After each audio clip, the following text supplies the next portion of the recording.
সালাতে দোয়া কবুল হয়। সালাতে দোয়া কবুলের তিন জায়গা।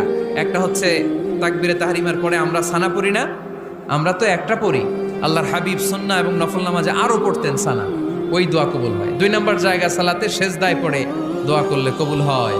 আকরাবু মা ইয়াকুনুল আবদু মির রাব্বিহি ওয়া হুয়া সাজিদ ফাকসিরু ফীহি দুআ। বান্দা যখন সেজদায় লুটিয়ে পড়ে, বান্দা আল্লাহর সবচেয়ে কাছে চলে যায়। তা কিন্তু বিশ্বনবী বলে, সেজদাটা তোমার রবের কুদরতি পায়ের উপরে পড়েছে। সেজদায় পড়ে দোয়া করেন। সালাম ফিরানোর আগে বিশ্বনবী দোয়া করতেন, লা ইউসাল্লিমান্না আহাদুকুম হাত্তা ইয়াতাআওয়াযা মিন আরবা'a।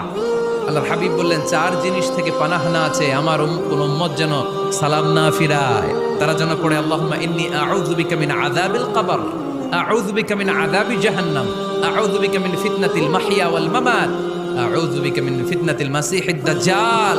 আল্লাহ কবরের আযাব থেকে বাঁচাও, আল্লাহ জাহান্নামের আগুন থেকে বাঁচাও, আল্লাহ জীবন